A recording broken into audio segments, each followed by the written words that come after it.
Imagine a crowd pressed close enough that you can hear their breathing. Not peaceful breathing. The breathing of people waiting for something impossible. The air is thick with damp stone, with earth, and with despair. A tomb. A stone sealed across the entrance. Inside is death that has lasted long enough to become final. Long enough for everyone to accept it as reality. And then, Jesus arrives. What do you think he does? Do you think he kneels and begs, pleading, bargaining, persuading heaven the way people do when they have nothing left? But no, there is a moment before the miracle that most people never really see. A moment that isn't about an outward act, but an inward shift. John records the line, one short sentence, a sentence that should make an awake mind stop cold. Father, I thank you that you have heard me. Not please hear me, but you have heard me. Past tense, standing in front of the tomb, standing in front of the stone, standing in front of the visible evidence that says, this is over.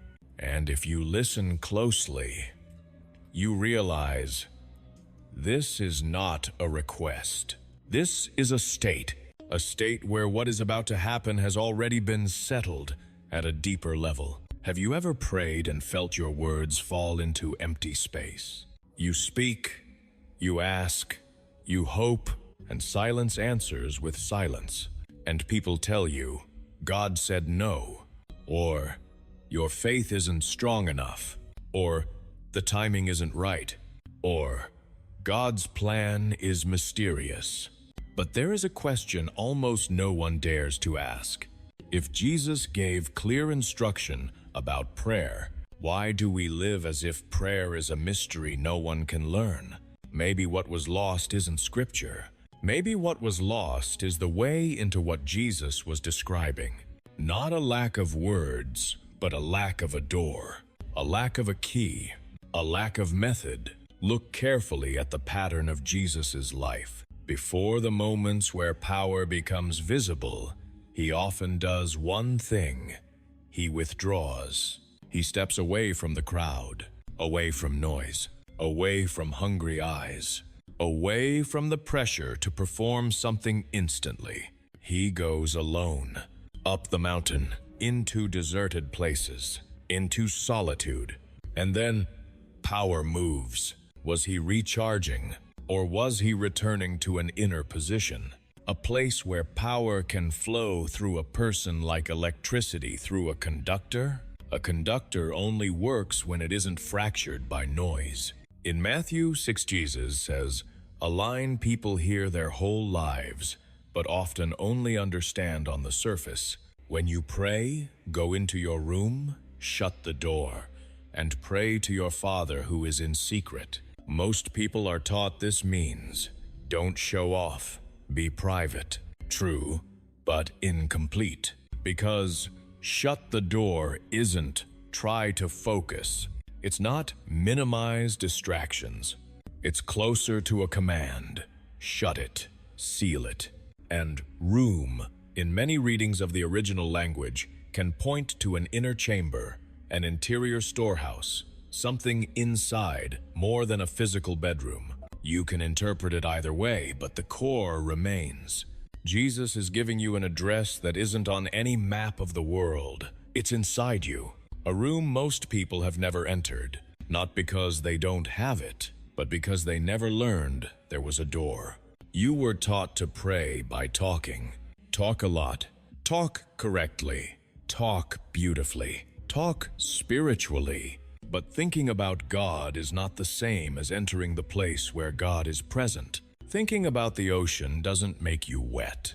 Saying the word silence doesn't make a room quiet. Jesus didn't only talk to God, he entered a state of union. And from there, speech stops being asking and becomes recognizing. Not because humans control God, but because the distance between me and Father collapses until it's no longer two. Listen to this as an open invitation, not something you must believe. Maybe prayer isn't about persuading God. Maybe it's about coherence, alignment, being in phase with the source. When you're in lack, you speak from lack. When you're in fear, you pray from fear. When you're divided inside, one part believes, one part doubts, one part hopes, one part is afraid to hope your signal fractures, and reality responds to the fracture. But when you enter the inner room, shut the door, and stay long enough, something else appears. Not loud, not dramatic, no voice in the clouds. Just a presence, very near, nearer than your own thoughts. And at that threshold, prayer changes its substance. Jesus says something crucial. The words I speak, I do not speak on my own authority, but the Father who dwells in me does his works. The key image isn't debate, it's this. The Father dwells in me and works through me. Through, not for, not from far away. Through. If you understand through, you understand why Jesus didn't beg at Lazarus's tomb. Because in that state, words aren't arrows fired upward. They're water moving through an open channel. And this is why many people pray endlessly and feel nothing moves. They pray from outside the door. They stand in the noisy hallway of the mind and call into a secret room while the door remains wide open to the storm. You can pray in language so beautiful angels would nod, but if you never shut the door, you're still speaking from noise. The inner room asks for the opposite. Not more, less, not force, release, not better words, silence. Now I'll give you an entry point.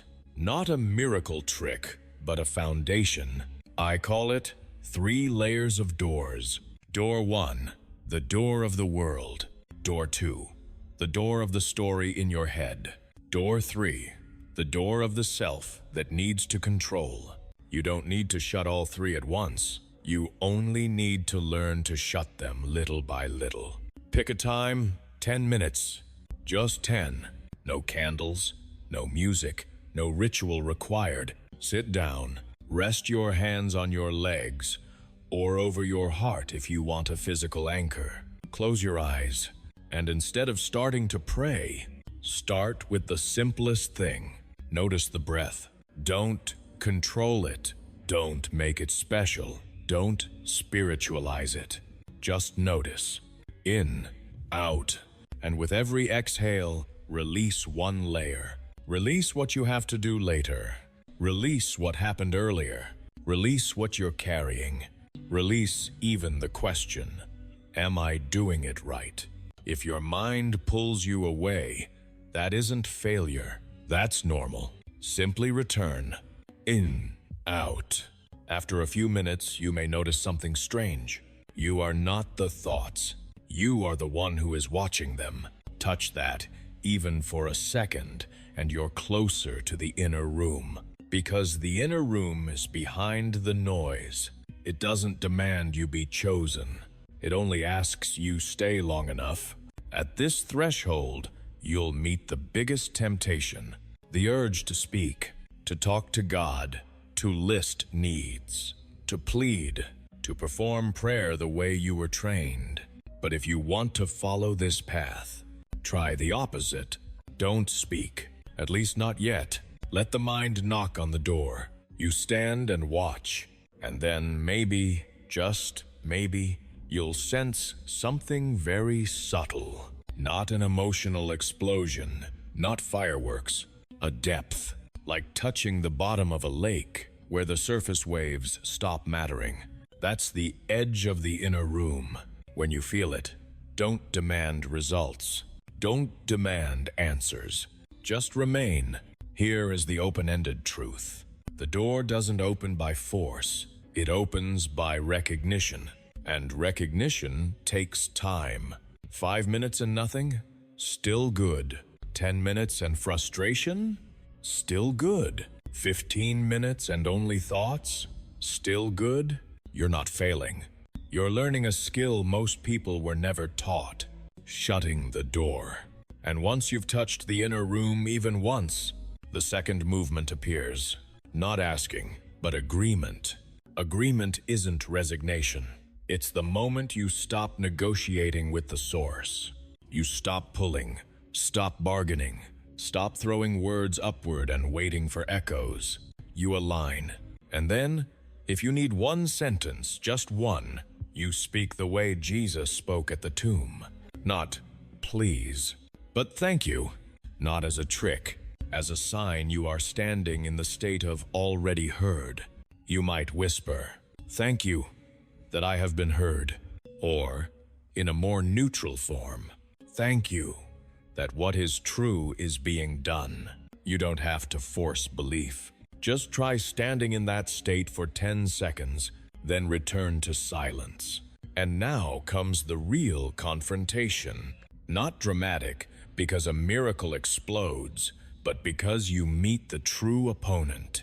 Not a demon outside you, an old reflex inside you. It will say, this is pointless. What good is silence? Prayer without words isn't prayer. Do it properly. Don't fight it. Just recognize. This is the guard at the gate of habit. Return. In. Out.